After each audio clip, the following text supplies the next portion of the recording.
Pinasolo ni Kim Chiu ang moment nito sa pagsushow sa Australia dahil nakasunod pa rin sa kanya ang tandem nila ni Paolo Avellino na Kim Pao.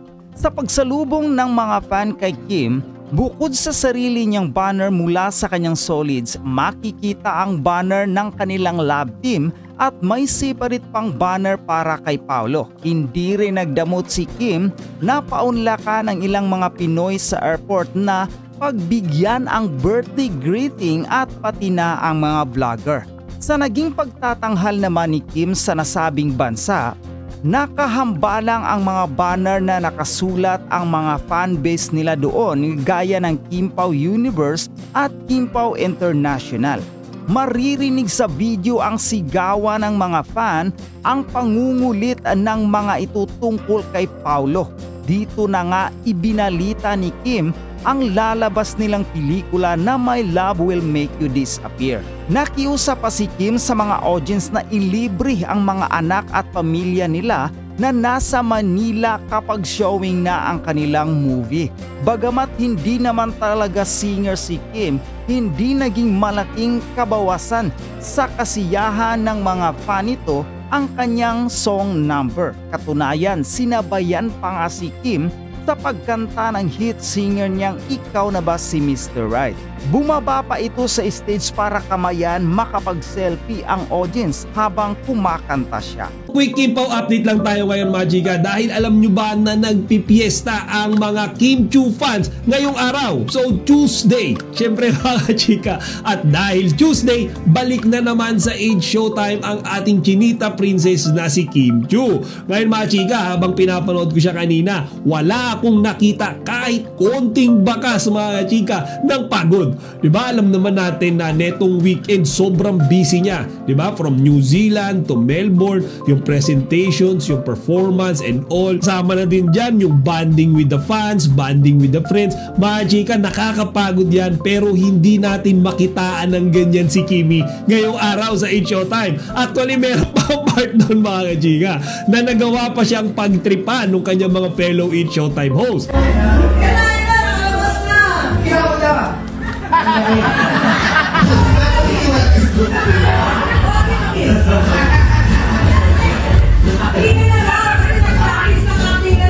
Kaya nga maraming mga fans mga chika yung nagko-comment sa video na yan na balik It's Showtime na ulit sila. Okay? Kasi syempre pag wala daw si Kimi, tinatamad silang manood ng It's Showtime, like what happened last Saturday and kahapon. Actually mga chika, ako rin kapag wala si Kimi sa It's Showtime, nabuboringan ako Though okay naman yung kanyang mga fellow It's Showtime host, okay naman yung mga segment, iba lang kasi talaga yung dating ng programa mga chika kapag nandun si Kimi. Kumbaga merong something na talagang inaabangan. So mga chika, update lang din sa activities ni Kimi. I think this is yesterday, kung saan nag-trending yung mga pictures niya kasama yung kanyang mga kapatid. Yung mga picture na yan ay kinagiliwan din talaga ng mga fans ni Kimi mga chika. Actually yung nag-share niyan ay si John Paul, yung kapatid ni Kimi na pinaaral niya ng pagpipiloto. And then makikita rin natin mga chika na kasama nila sa pictures yung girlfriend ni John Paul mga chika na si Hill Rose. And then yung isa pa nilang kapatid na si Wendelin Chu na isa namang flight attendant. So mga chika, nag-banding sila at ayon nga dito kay John Paul mga chika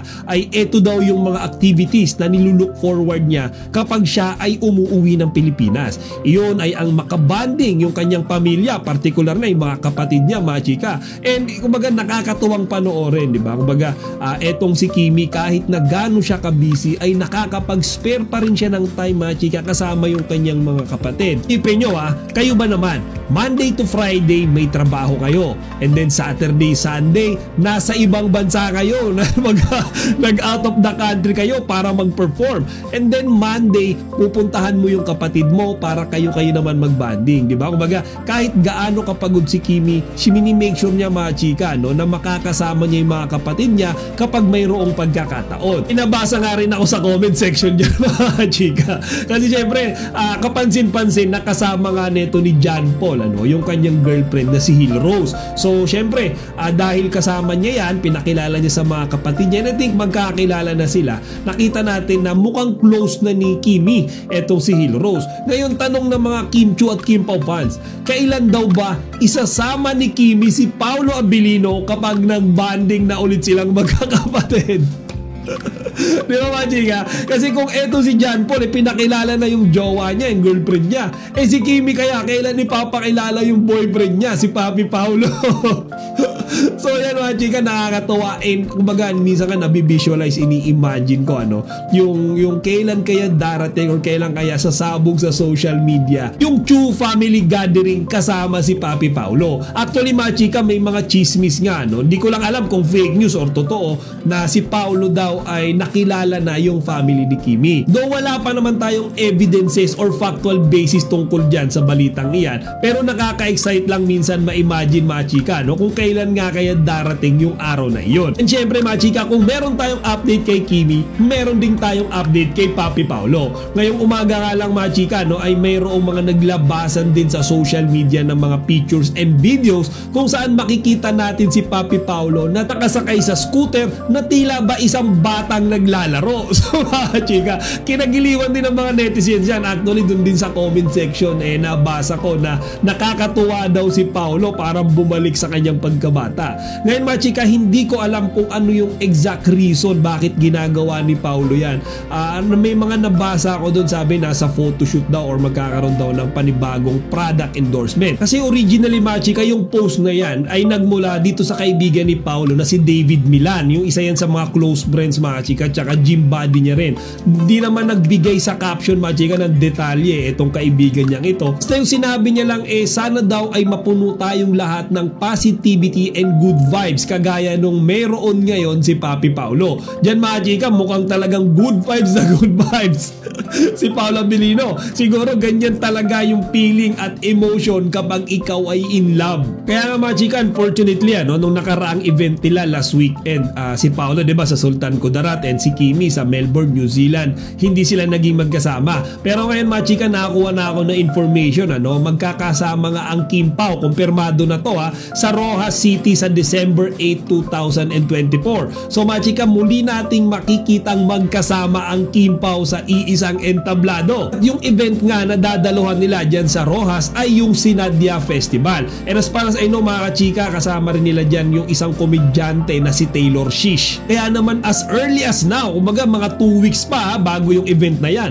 talagang excited na yung mga Kim Pao fans. Even me, Machika, kasi diba matagal-tagal na rin simula nung huli nating nakita na nagkasama ang Kim Pao sa isang out of town event. Nung nakaraang mga buwan, diba, sunod-sunod yung mga out of town nila, sunod-sunod yung guestings nila. So ngayon lang ulit na ulit yan, Machika, kaya nakaka-excite. And I'm definite na talaga libo-libong mga fans ulit yung pupunta dyan sa event na yan para makita sina Kimi at si Paolo. O siya, Machika, hanggang dito na lang muna. Sa ngayon kasi talagang medyo matumal ang Kim Pao updates, Machika. Kumbaga wala tayong masyadong ma-pick up na balita na magkasama sila or nag-uusap sila. Ang naisip ko pa rin na reason dyan, Machika, kasi sa ngayon ay moment pa rin ng cut din. So nagpaparaya pa rin ng Kim Pao. Sigurado, Machika, next year yan, kapag moment naman ng Kim Pao, kapag movie naman nila yung i-release, Machika, panigurado araw-araw yung update about sa kanila.